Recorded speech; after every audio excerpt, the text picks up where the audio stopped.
la conférence de presse pour fournir une mise à jour de la modélisation de la COVID-19. Je m'appelle Mark Johnson et je serai modérateur aujourd'hui. We will hear remarks from Canada's Chief and Deputy Chief Public Health Officers, Drs. Teresa Tam and Howard New. The doctors will be available for questions afterward. Aujourd'hui, nous entendrons les allocutions de la Dr. Teresa Tam, administratrice en chef de la santé publique, et du Dr. Howard New, sous-administrateur en chef de la santé publique du Canada. Les docteurs seront disponibles pour des questions après.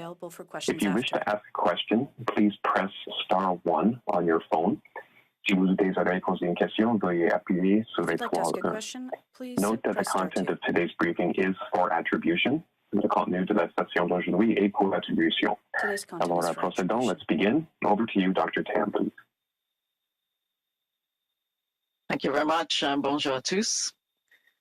Today, we'll provide the latest update on the national epidemiology and modeling work that informs the ongoing management of COVID-19 in Canada. Since the peak of activity in the spring, we've made tremendous progress both in reducing COVID-19 disease activity and increasing vaccine coverage. This has enabled the lifting of many public health restrictions across the country. But as we've seen in recent weeks, that comes with some expected increases in daily case counts. However, with ongoing efforts to increase the proportion of fully vaccinated Canadians and continued vigilance with public health advice, we could keep infection rates lower and reduce the risk of a strong Delta wave that could exceed healthcare capacity in the fall and winter. Bonjour à toutes et à tous. Aujourd'hui, nous ferons le point sur les travaux d'épidémiologie et de modélisation effectués au pays qui orientent la gestion continue de la COVID-19 au Canada. Depuis le pic de l'activité au printemps, nous avons grandement réduit l'activité de la COVID-19 et augmenté la couverture vaccinale. Cela a permis de lever de nombreuses restrictions de santé publique partout au pays, mais comme nous l'avons constaté ces dernières semaines, cela s'accompagne de hausses prévisibles du nombre de cas quotidiens.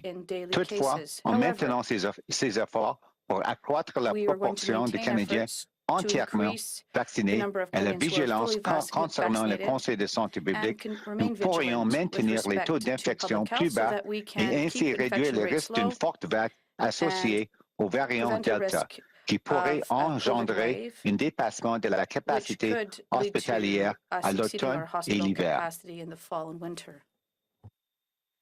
So slide 1, although case counts are still 93% lower than the peak of the third wave, some resurgence in cases has been observed recently, with an average of over 640 new cases being reported daily over the past 7 days. Fortunately, the number of people experiencing severe and critical illness is still declining. The latest 7-day average for the number of people with COVID-19 being treated in our hospitals each day has fallen below 480 daily. Of these, on average, fewer than 225 were being treated in intensive care units, and there were an average of 8 deaths reported daily. Not surprisingly, the majority of cases, hospitalizations, and fatal outcomes are occurring among unvaccinated people. Si on avance à diapositive 2, If we move on to slide 2, les provinces et les territoires du Canada ont signalé des baisses de l'occupation des hôpitaux après de nombreuses semaines d'une tendance à la baisse des taux d'infection depuis le pic du printemps. Ce développement a permis au système de santé de commencer à s'attaquer au retard, notamment de reprendre les interventions non urgentes, et les travailleurs de la santé de nombreuses régions du pays continuent de subir des pressions permanentes. Avec une durée moyenne de séjour de près de 2 semaines pour les personnes hospitalisées en raison de la COVID-19 et peut-être beaucoup plus pour les personnes gravement malades, le nombre de patients hospitalisés s'accumule au fil du temps, prolongeant la pression exercée sur les services de santé. Slide 3. Right. The 7-day moving average for the national RT has been trending above 1 since July the 18th. after many weeks of trending out of an epidemic growth pattern with values below 1. However, with overall lower case counts and fluctuations in reporting frequency across provinces, this RT is somewhat unstable and sensitive to these fluctuations. While most jurisdictions remain out of the epidemic growth pattern, some are showing signs of increased disease activity and RT trending above 1 as restrictions have been eased. This growth is not unexpected, but it will be important to respond to new cases and clusters through testing, case finding, and targeted vaccination efforts to slow the spread. If RT remains persistently above 1 for several weeks, with predominance of the highly contagious Delta variant, we could expect to see a return to rapid epidemic growth, particularly as measures that slow the spread are eased. Diapositive 4. Slide 4. Parmi les 4 variants préoccupants détectés au Canada, le variant Delta a augmenté par plus de 5 fois durant le mois de juin, représentant maintenant la majorité des nouveaux cas de variants préoccupants rapportés au pays. Actuellement, les personnes non vaccinées sont les plus exposées au risque d'infection et des conséquences graves. Cependant, la propagation dans les régions où la couverture vaccinale est faible présente un risque permanent d'émergence de nouveaux variants et de remplacement par ceux-ci. Nous devons donc rester prudents pour réduire la propagation, en particulier en ce qui concerne les variants qui ont la capacité de déjouer la protection conférée par les vaccins. Il est important de souligner qu'une série complète de 2 doses d'un vaccin contre la COVID-19 offre une protection considérable et que l'obtention d'une couverture vaccinale élevée au sein de la population devrait grandement réduire les possibilités de propagation du variant Delta, tout en réduisant largement le profil de gravité de la COVID-19 à l'avenir. Slide 5.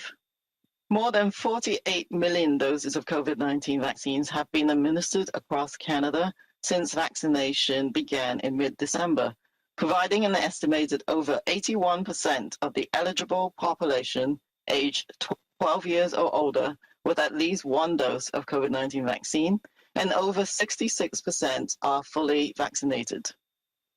Covering the last stretch as we shoot for the stars in high coverage, particularly for first doses, we require public health and communities to increase targeted approaches that reduce barriers and provide supports.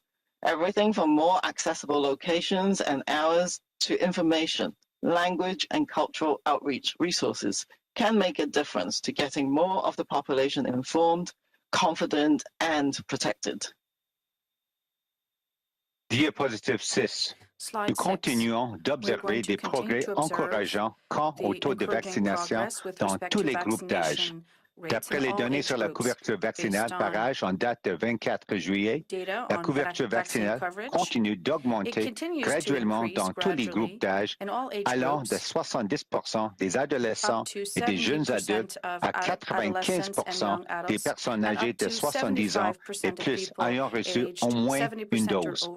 L'administration de la deuxième dose a augmenté à un rythme plus rapide au cours des dernières semaines. Maintenant, de 37% à 46% des adolescents et des jeunes adultes et plus de 89% des personnes âgées de 70 ans et plus sont entièrement vaccinées. Le fait que les Canadiens continuent de se faire vacciner a permis au Canada de se hisser parmi les 5% des pays où le nombre de doses de vaccins administrées par habitant est le plus élevé au monde. Cependant, le véritable objectif est de vacciner entièrement le plus grand nombre possible de personnes admissibles afin de leur offrir une forte protection contre la maladie symptomatique, la maladie grave et les nouveaux variants préoccupants, notamment le variant Delta. Il y a encore plus de 6 millions de Canadiens admissibles qui ne sont pas vaccinés. C'est pourquoi nous devons aspirer à la médaille d'or en matière de couverture vaccinale afin de protéger autant de personnes que possible. Slide 7. With millions of vaccine doses administered, there have been relatively few cases reported in people who have received at least one dose of COVID-19 vaccine, and fewer still among those who are fully vaccinated. Remember, vaccine takes time to work, needing at least 14 days after the second dose to provide optimal protection.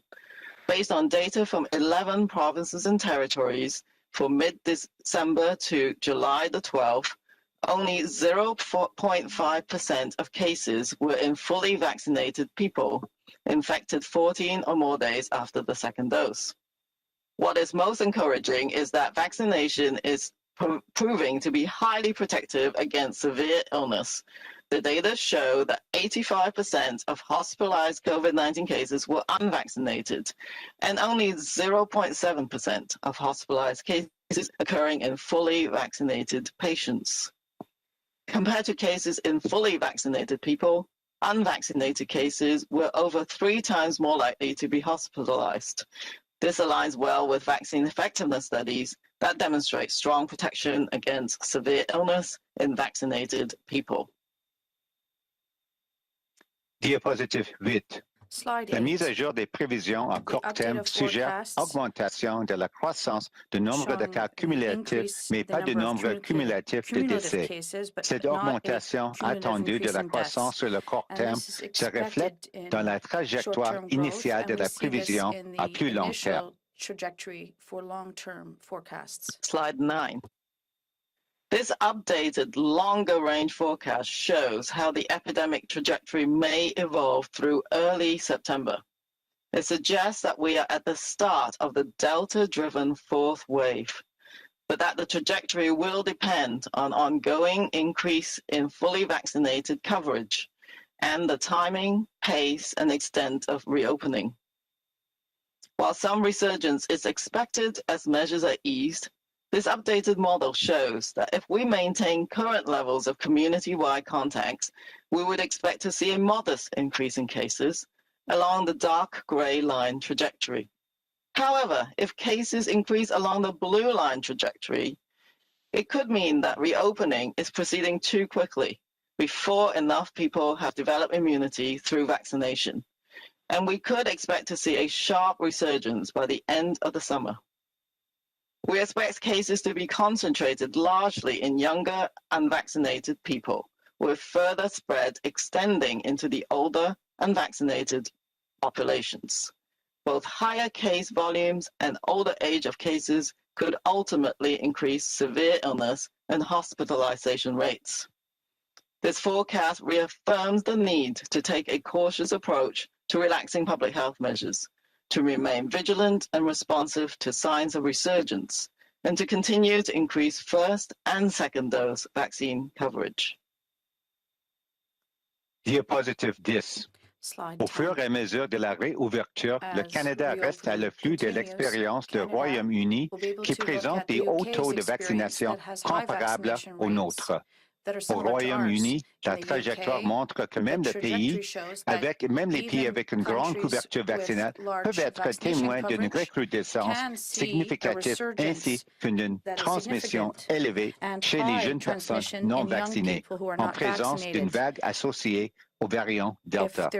Heureusement, la trajectoire observée au Royaume-Uni montre l'effet protecteur de la vaccination contre la COVID-19 où une forte recrudescence des cas n'est pas associée à une augmentation marquée des hospitalisations. Ces ensembles d'expériences internationales avec les vagues associées au variant Delta soulignent la nécessité d'une levée des restrictions progressives et contrôlée jusqu'à l'atteinte d'une couverture vaccinale élevée à travers la population. Slide 11.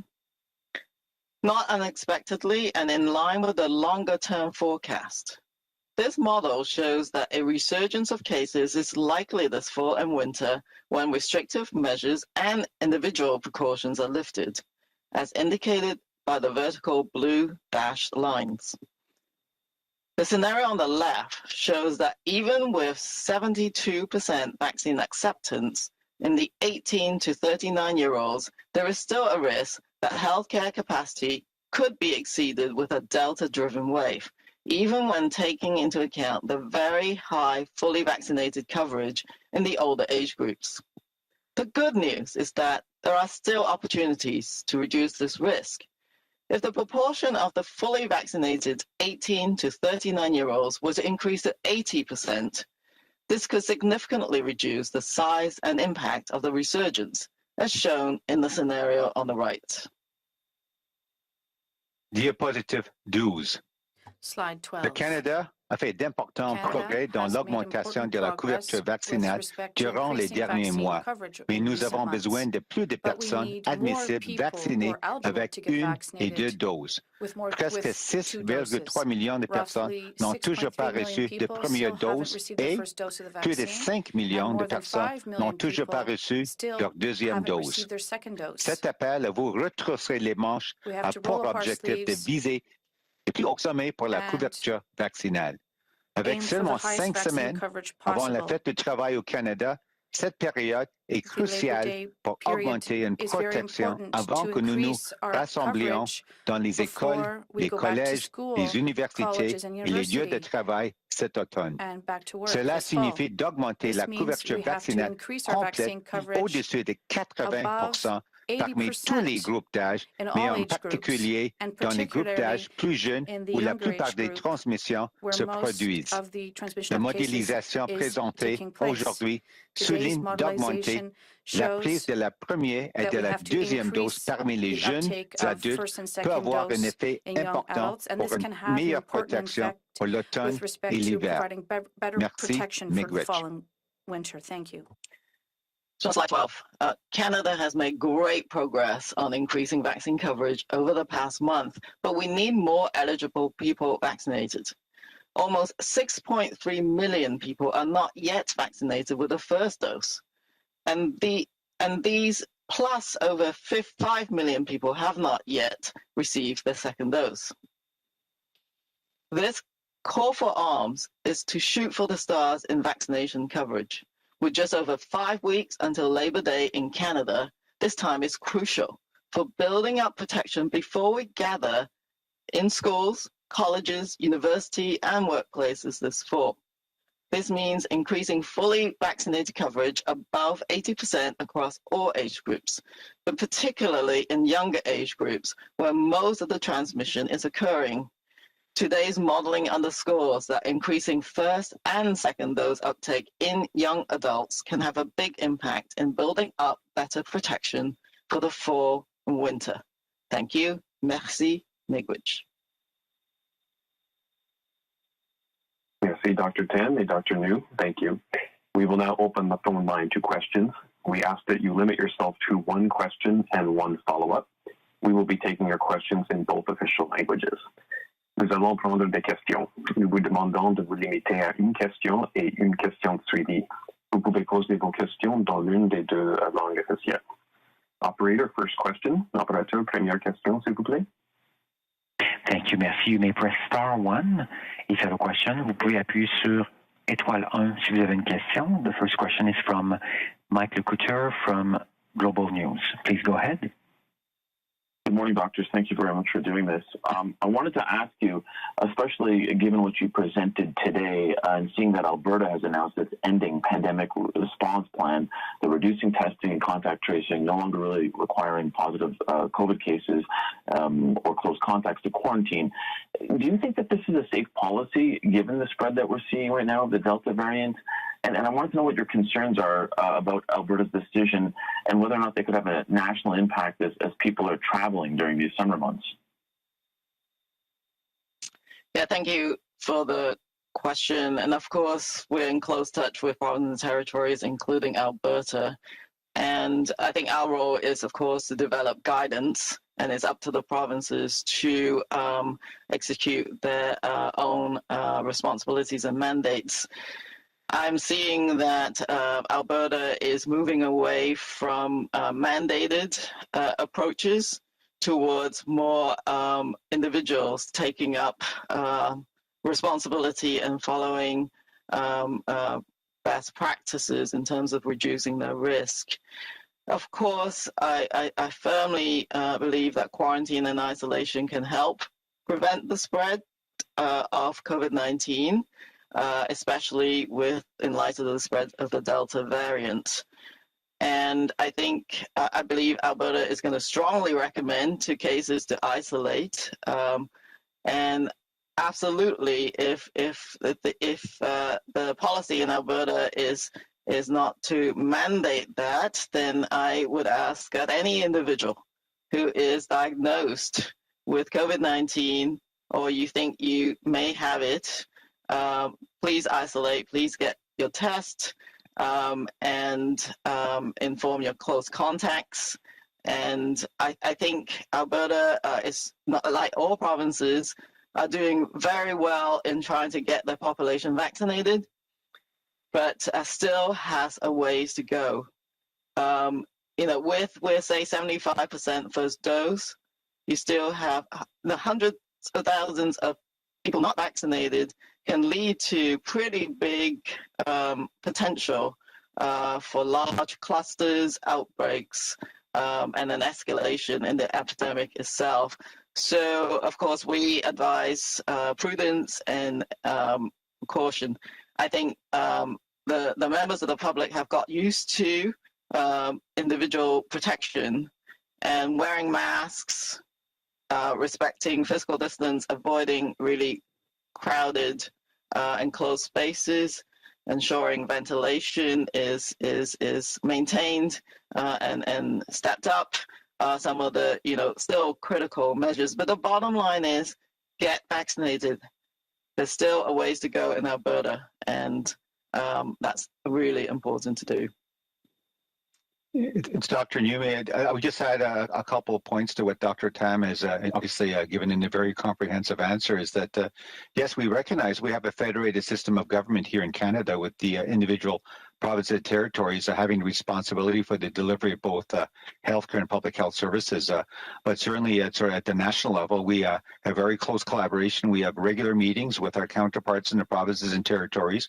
We exchange information, scientific and otherwise, learn from each other's experience. But I think your last point about the travel and so on, yes, certainly I think everyone is alive to the fact that there could be, as you say, knock-on effects to the other provinces and territories with travel within Canada, with residents of one province going to another province. Obviously, in this case, we're looking at Alberta. So that's something that's, I think, a bit of a live issue.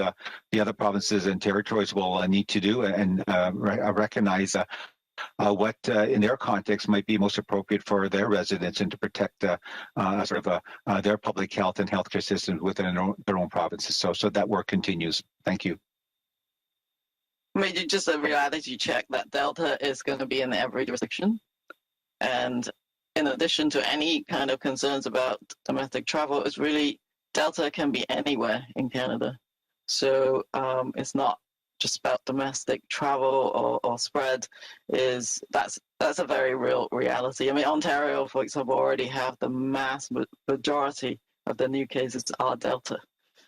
So it's not just about the fact that Alberta may have a Delta-driven wave. All the others may well get in a similar position if the vaccinations, the vaccine rate going up is not as fast as the relaxation of measures. And just as a follow-up, I wanted to ask you, today's press conference is largely concentrated on making sure we get first and second doses into arms. We're now seeing that Israel is one of the first countries to offer a third dose of the vaccine to its citizens on a wide scale. Given the concerning rise in Delta, is that something that Canada should be considering as well for people who already have their second dose? Should we be looking at starting to hand out a third dose? Well, I think there's a lot of evolving data in this space, and the National Advisory Committee on Immunization is very much looking at the evolving information. Right now, there's not enough data to suggest that in Canada we would go into boosting as yet, but it is something that we're watching very carefully. The breakthrough infections are very few at this point. We're not seeing those breakthroughs occurring in the initially vaccinated populations as yet. but we're very much attuned to the potential for a need for booster, and we're getting operationally ready, whether it is looking at supplies, whether it's looking at the implementation side. The provinces are looking at, well, what if we did need one? How would we implement that? But we've got to get those first and second doses in for sure. That's got to be the priority. But we will, of course, be updating everyone should there be a change in the advice for boosters. We're very much alive to, the company like Pfizer submitting information and data that needs to be examined. But I'm also conscious of the fact that some of the data still suggests very good vaccine effectiveness at, say, the 6-month stage. But of course, that might be without taking into account the Delta variant, which is evolving. So there's a lot of moving parts. But at the moment, I think people should be very heartened by the fact that the breakthrough infections are very few. Thank you. Next question, please. Prochaine question. La prochaine question est de Boris Proulx, Le Devoir. La parole est à vous. Bonjour, merci de prendre nos questions. Ma question concerne la slide numéro 8. L'augmentation de la croissance du nombre de cas dans le pire des scénarios est prévue de faire exploser le nombre de cas, si je comprends bien, dès le mois d'août. Par contre, on dit que ça ne va pas être suivi par l'augmentation des décès. Pourriez-vous m'expliquer pourquoi les décès ne suivent pas et si c'est toujours aussi grave la pandémie sans qu'il n'y ait beaucoup de décès, là, si j'en crois ce graphique. Merci pour la question. C'est Dr. New. Je peux commencer. C'est une bonne question et c'est quelque chose. On sait maintenant, la situation est pas complètement, mais c'est beaucoup différent comparé peut-être aux première, deuxième et troisième vagues. Parce que maintenant, on a vraiment les vaccins qui sont un outil très important. On voit vraiment que les vaccins sont très efficaces dans tous les contextes. Et avec les données, on a même présenté aujourd'hui, on voit que le pourcentage, c'est moins qu'1% des cas qui sont complètement vaccinés. Donc, je pense que ce qu'on voit maintenant, c'est qu'il y a comme pas un lien direct entre les cas, l'incidence des cas de COVID-19 et les conséquences graves, la maladie grave, les hospitalisations et aussi les décès. Donc, c'est vraiment des bonnes nouvelles et c'est souligné un point, c'est très important pour tout le monde de recevoir la première et aussi la deuxième dose pour se protéger contre les variants. Et c'est exactement ça. Il y a comme pas un lien comme avant parce qu'avec les vaccins, on voit que vraiment on a des bons résultats et on espère de continuer avec le plus haut couverture vaccinale possible. Donc, c'est ça pourquoi on voit déjà l'impact dans le sens positif et on va continuer avec nos efforts pour se faire vacciner le plus grand nombre de Canadiens le plus rapidement possible. Merci. En suivi, si j'ai bien compris votre message, c'est-à-dire qu'on ne peut pas s'attendre à ce qu'il y ait autant de décès, de conséquences graves que les premières, deuxième, troisième vagues. Est-ce que ça veut dire que même advenant une quatrième vague très importante comme vos modélisations le suggèrent, l'Agence de santé publique du Canada n'irait pas jusqu'à recommander des mesures sanitaires très importantes? C'est toujours important maintenant parce que c'est un effort à l'heure actuelle de continuer avec les programmes de vaccination. Mais on sait aussi avec la propagation des variants, en particulier le variant Delta, on ne peut pas assouplir les mesures de santé publique trop rapidement. Et aussi, un autre défi, c'est aussi, il y a des éléments dans la population peut-être comme dire sous-vaccinés. Donc, c'est toujours une possibilité d'avoir des étincelles, comme dire, pour les éclosions. Donc, je pense qu'il faut continuer avec nos efforts avec la vaccination, mais aussi avec les mesures de santé publique, les mesures sanitaires à l'échelle de la population, mais aussi pour la protection individuelle, toujours en regardant, en examinant c'est quoi l'épidémiologie comme dit à l'échelle locale, parce que ça c'est toujours le guide. C'est vraiment on est dans une région pas vraiment touchée.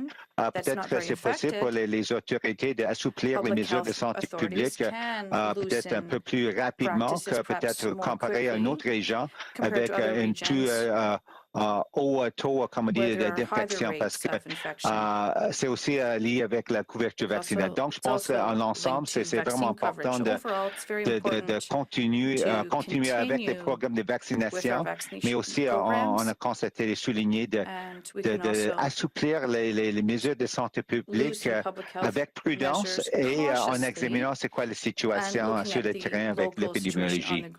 J'espère que j'ai bien répondu à peut-être quelque chose d'autre que je peux ajouter si vous avez d'autres questions. Merci. Merci beaucoup. Operator, prochaine question, s'il vous plaît. Next question, please.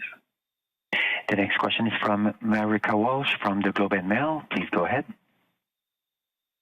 Good morning, doctors. Thanks for taking my questions. I have a few that I hope you can help me with.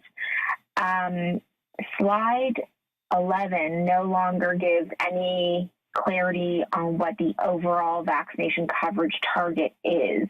In the last update, it was 83% full vaccination coverage for all eligible people. Can you please tell me if that is still the target that Canada has, or as many other experts are saying, does that target need to be higher to avoid hospital capacity being exceeded? For example, some are saying 90% is what's needed among eligible people. Mm-hmm. Yeah, and as you can imagine, capacity is different right across Canada. This is a national estimate in terms of red line. But as I was trying to explain, there's a lot to take in on this slide. There's a slide on the right where there's only very few scenarios that would touch the sort of red dotted line. That's with the 80% coverage. Including in those 18 to 39 years of age. We know already that the older populations have already reached that target. But if you supplement the great coverage that we've already achieved in those older age groups with a 80% coverage in the 18 to 39 years of age, you will then, the outcome is that you very unlikely to exceed hospital capacity. Okay, thank you for that. Can you explain then why slide 9's assumptions in the annex show that even if the assumptions are based on 90% of eligible people having their first shot and 85% of eligible people being fully vaccinated, and even with those assumptions, it shows the case counts exceeding the third wave from the spring. So are we not already on track then to exceed the third wave if we don't yet have the vaccination coverage of 90% first doses that this slide is talking about? Mm-hmm. Yeah, there's a lot of different assumptions. So what the modelers try to do is model the real data as we go along. So when they observed that some of the age groups had hit 90% and other, another slide that showed the different spreads of vaccine coverage across different age groups, those models adjusted, as well as vaccine acceptance information from the younger age groups, where we think they would be heading and what kind of vaccine acceptance we need to avoid an inundation of the hospitals. So one slide is talking about cases and the other one hospitalization. And Dr. New, I think, was just trying to explain in the preceding answer that given the how effective vaccines are against severe outcomes, the cases may still go up without a concomitant massive increase in the severity indicators such as hospitalizations and deaths. So we're looking at different outcomes, if you like, in each of these models. Does that help? I'm not sure if I answered your question. One is about cases going up. The other one is about whether hospital capacity will be exceeded. It's Dr. Yu. Maybe I could just add. I do understand that. I'm trying to understand what the actual target is now that Canada is trying to reach with vaccinations. Is the target 80%? Is it 83%, which is what it was said in June, or is it 90%? Well, I think it depends on what your final objective is. If it's not to inundate the hospital and reduce severe outcomes, we're saying above 80. So 83 is a very granular number, but for sure we can get there because we know that right now the first dose coverage of the eligible is about 81%. So I think that is perfectly reasonable. But I think we should go as high as possible. So whether you can get to kind of coverage that I think as high as possible is great. When you increase the baseline immunity or community immunity in the population, you're going to really help reduce severe outcomes. But certainly above 80, if we can get to 90, I'll be, hopping over the champagne for sure. It's Dr. Yu. Maybe again, just another a few points, I think, to your question, Marika, because as Dr. Tam said, the slide 9 that you're referring to looks at projections in terms of cases. But what we're seeing more and more, and it's certainly the experience in the UK and other countries with high vaccination coverage rates, is sort of a bit of a sort of a disconnection, I would say, between sort of case counts and sort of the severe outcomes being hospitalizations and deaths. And the other assumption that you see on this slide 9, which obviously is trying to put a lot of complex assumptions and modeling data into a sort of a simplified slide. As you can see there, it also talks about the number of contacts between people. So that's another important element. So regardless of the vaccination coverage rate, we know that the vaccines are very effective, but there's no vaccine that's 100% effective. And the fact is that even fully vaccinated people, it's still possible that a small percentage of them could pass on the transmission to others. So the sort of the number of social contacts that each individual also has in their social circles and so on is very important to consider. So I think it gets into other areas. So of course, trying to get as high a vaccination coverage rate as possible is very important. But I think people also need to appreciate that what they feel comfortable in terms of their own risk assessment, what they do in terms of how many people they socialize with, even if they're vaccinated. Some people may still feel comfortable wanting to wear a mask, even if it may not be mandated, etc. So all of those things together are part of the mix. But you can see, yes, that's certainly the factor of the number of contacts alone. If that's also modeled in or put as something to be considered, you could see that, quote, it could lead to an increase in the number of cases that we get. But then, of course, as you say with the other slides, then the actual sort of outcomes, what is the impact on the healthcare system, that is in many ways related to the high coverage rate that we're trying to achieve with our vaccination. So hopefully that helps as well. Thank you. Thank you very much. We'll go to the next question. Opérateur, prochaine question, s'il vous plaît. La prochaine question de Pierre Saint-Arnaud, la presse canadienne. La parole est à vous. Oui, bonjour Dr. New. Est-ce que je suis curieux de savoir si dans les cas d'hospitalisation, est-ce qu'il y a des données qui nous parlent de conditions préalables? La question s'est posée à plusieurs reprises, à savoir si les personnes qui n'ont aucune condition préalable étaient aussi vulnérables à la COVID que les personnes qui ont des conditions préalables. Est-ce qu'on a des données là-dessus? Do we have any data about that? Ah oui, c'est une bonne question. Merci pour la question. On sait en général, en principe, que oui, les personnes qui ont déjà comme les autres conditions médicales sous-jacentes, peut-être sont plus à risque pour les conséquences graves. Et je suis pas mal sûr, peut-être à l'échelle des provinces et territoires, on a peut-être les données plus détaillées, mais à l'échelle fédérale, c'est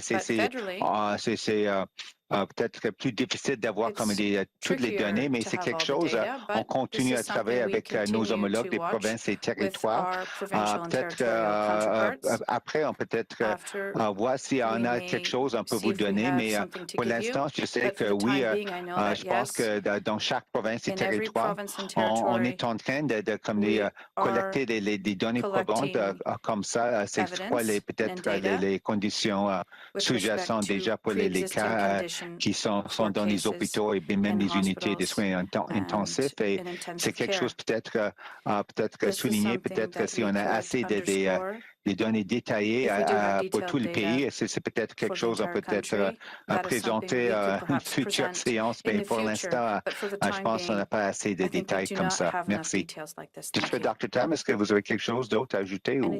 Non, OK. En sous-question, en général, on ne rapporte pas de cas documentés de contamination par les fomites, c'est-à-dire par les contacts. Ça ne veut pas dire que ça n'existe pas, mais est-ce qu'on sait s'il y a effectivement toujours un risque? Je sais que par principe, le principe de précaution amène beaucoup les gens à se laver les mains partout où ils entrent. Dans tous les commerces, il y a des trucs pour se laver les mains. Mais est-ce qu'on sait si oui ou non il y a de la transmission de cette façon-là, autrement que par les aérosols? OK, merci pour la question. Je sais, la science continue à évoluer, c'est ça, c'est sûr. Et, ce que je vois, et peut-être Dr. Tam peut ajouter que oui, il y a plusieurs façons de transmettre le virus. Et au début, on pense que peut-être c'est très important. Je pense que c'est continue d'être une façon, une autre couche de protection, je peux peut-être constater, de se laver les mains fréquemment. Mais avec les données probantes à date, on voit que vraiment le mode de transmission la plus important, c'est vraiment d'une personne à l'autre, comme on dit, avec les aérosols, on peut dire, vraiment dans l'air. Mais ça ne veut dire pas que ce n'est pas une bonne pratique, je peux dire, pour protéger même peut-être pour les autres virus, les autres microbes, de toujours continuer les bonnes pratiques d'hygiène, peut-être décontaminer les surfaces, tout ça. Mais si on parle spécifiquement pour la COVID-19, on voit que la majorité des cas sont liés vraiment de transmission d'une personne à l'autre avec des aérosols. Merci. Alors, la prochaine question, operator, next question, please. The next question is from Jennifer Yang from the Toronto Star. Please go ahead. Hi, thanks for taking my question. Last night, the Washington Post reported on some new information from the CDC, which I believe will be releasing some more data today as well. But essentially, they're finding new data that suggests viral loads in vaccinated people who have been infected are comparable to the viral loads that were detected in unvaccinated people in a large outbreak in Massachusetts. I was wondering if you've seen this data, if you've reviewed it, and what your reactions are to these findings. Thank you for the question. I haven't actually seen the data, but like yourself, we've heard about some of the findings, and I'll be very interested in that. I think Delta is a formidable foe. We've known that. Just how formidable it is still sort of evolving in knowledge. So I think we look forward to the data in terms of further contribution to our knowledge. But I think what I heard is we knew the Delta variant is very transmissible, is the most transmissible variant. And I believe the data is going to show that it may be even more transmissible than we originally thought based on the information from the United Kingdom. But some of these studies are difficult to do, so it would be interesting to actually go through the information once we see it published. The other concept is, do vaccinated people transmit the virus? I think is the bottom line. Of course, vaccination is still really important. It's the number one thing people should go out and do. Once you're vaccinated, is it possible? The breakthrough infections are still very few. So the chances of you getting infected is probably lower, and certainly the severe outcomes. But what if you're asymptomatic and you're vaccinated, but you are multiplying the virus in your nose? Could you pass it on to others? I think is the ultimate question, and that the data might show. What does it actually mean then? It means that in those indoor settings, even if you've been vaccinated, maybe people should continue to wear a mask. Certainly when there's still a lot of unvaccinated people around, you don't want to spread it to others, even if you've been vaccinated.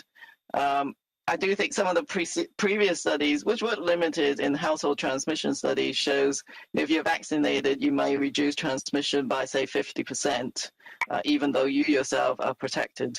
The US data may show something different. There's also they have other data. I think they have lots of data that may be coming out, which might show that there's a higher viral load, as you said. A higher viral load in one's back of your nose, etc., can well then result in an increased risk of transmission in others, even if you've generated enough immunity in the body to prevent yourself from getting sick. So I think that's an evolving space, but we know what works. We know what works for COVID-19. So continue masking, distancing, and as much as possible, particularly obviously if you're at risk, high risk of severe outcomes. If you're any enclosed setting, bigger settings, the 3 Cs, all those things still apply, and they will help. I'm wondering though, and get vaccinated. Yeah.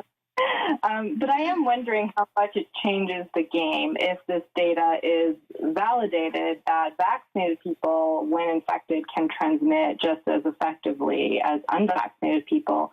What does that, imply for vaccination targets, for pandemic control measures going forward? And, the models you presented today, I wonder how much they would change if this data is to be verified and validated.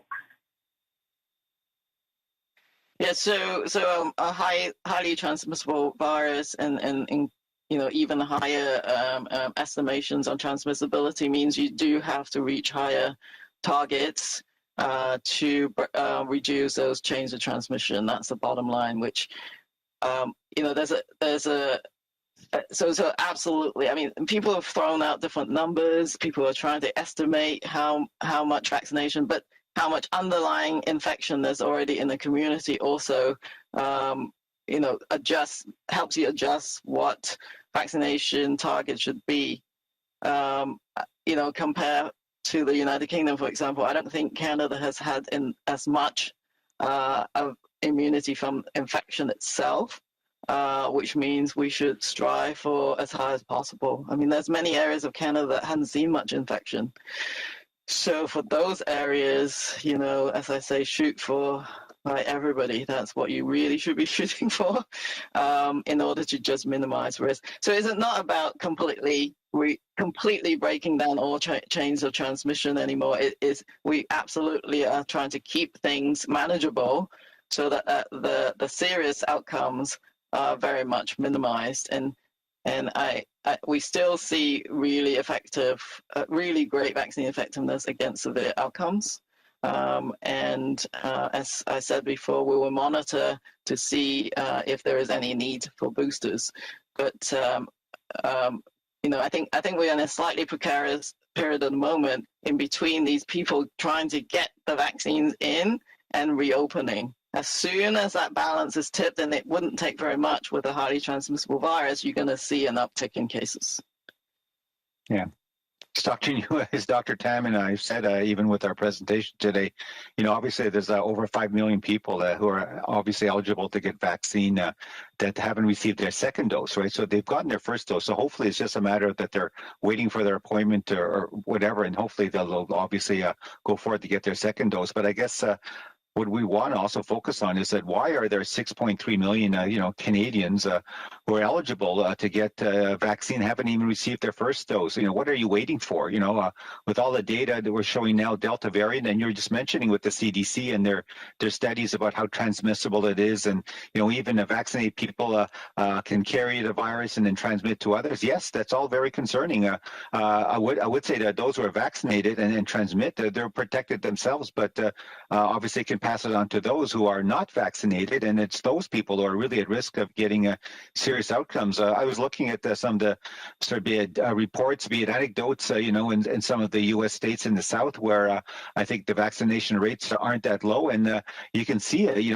Young people, children, being admitted to hospital, being in sort of intensive care, and that's so sad in my view. This is all very preventable if people go for and get vaccinated. So let's go for it. Let's go. Thank you. Merci. Allons à la dernière question. This will have to be the last question. Operator, please. La prochaine question de Anne-Caroline Desplanques, le Journal de Montréal. La parole est à vous. Journal de Montréal. Oui, bonjour, merci de prendre ma question. Je vois que les modélisations ne tiennent pas compte des enfants de moins de 12 ans qui ne vont pas vacciner encore à l'automne pour la rentrée scolaire. Quelles sont vos prévisions pour les enfants en termes de hausse ou non du nombre de cas? Et donc, vos recommandations à leur égard, est-ce qu'ils devraient être masqués pour l'école? Quelles sont vos recommandations? Merci pour la question. C'est Dr. New. Oui, c'est quelque chose avec nos homologues des promesses et territoires. Tout le monde est en train de planifier pour le retour pour l'année scolaire. Et ce que je peux vous dire, c'est qu'on attend avec les résultats des essais cliniques pour le vaccin pour les enfants moins de 12 ans. Et je pense que, je ne sais pas, je ne peux pas vous donner une date, c'est vraiment, c'est pour les collègues à Santé Canada pour réviser toutes les données probantes pour assurer que le vaccin est aussi sûr et efficace pour les enfants moins de 12 ans avant de peut-être donner une approbation. Mais avec l'approbation, c'est sûr, c'est quelque chose que notre comité consultatif national de l'immunisation va aussi réviser les données probantes avant de donner une recommandation. Donc, je pense que c'est difficile à ce moment de vous dire qu'est-ce qui va se passer au futur pour septembre, mais on continue avec le travail avec tous les secteurs, les personnes impliquées pour planifier pour un retour à l'école sécuritaire pour tout le monde. Mais est-ce que vous vous attendez à une augmentation du nombre de cas chez les moins de 10 ans avec la progression de Delta? Oui, c'est sûr, comme on a constaté avec la propagation avec le variant Delta, qui, je pense que maintenant, avec les cas signalés, c'est la majorité des cas, c'est comme 70%, je pense, même à l'échelle nationale. Donc, c'est sûr qu'on peut attendre des autres cas avec les enfants qui sont à l'école, parce que c'est sûr qu'ils peuvent être contaminés avec le virus. Chose peut-être encourageante, on peut dire, à date, on voit que les jeunes enfants, avec l'expérience à date, n'ont pas vraiment des conséquences, des symptômes très graves avec l'infection, mais c'est toujours un aspect important qu'ils peuvent transmettre les virus aux autres, comme les adultes qui peut-être sont susceptibles à des conséquences graves. C'est pourquoi on continue à encourager tout le monde admissible de se faire vacciner avec les 2 doses pour une série complète de vaccination. Et on attend aussi qu'est-ce qui se passe avec peut-être un vaccin approuvé pour les jeunes enfants. Mais c'est sûr, oui, on attend les cas peut-être lié parmi les enfants à l'école et ça fait partie de la planification pour les administrations dans toutes les provinces et territoires. Alors, comment on va gérer avec un, deux cas, c'est quoi qu'est-ce qu'on peut faire peut-être pour se protéger, prévenir une éclosion au fur et à mesure, mais c'est sûr, c'est quelque chose, c'est une composante de travail très importante pour continuer notre gestion contre la COVID-19. Merci. Thank you. This concludes today's press conference. Thank you for your participation. Any additional questions can be directed to Media Relations at the Public Health Agency of Canada. La conférence de presse est maintenant terminée. On vous remercie de votre participation. Si vous avez d'autres questions, n'hésitez pas à communiquer avec le Bureau des relations avec les médias à l'Agence de la santé publique du Canada. Merci et bonne journée. Thank you and have a nice day.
In recent weeks, that comes with some expected increases in daily case counts. However, with ongoing efforts to increase the proportion of fully vaccinated Canadians and continued vigilance with public health advice, we could keep infection rates lower and reduce the risk of a strong Delta wave that could exceed. Biologie et de modélisation effectuée au pays qui oriente la gestion continue de la COVID-19 au Canada. Depuis le pic de l'activité au printemps, augmenter la couverture vaccinale. Cela a permis de lever de nombreuses restrictions de santé publique partout au pays et comme nous l'avons constaté ces dernières semaines, cela s'accompagne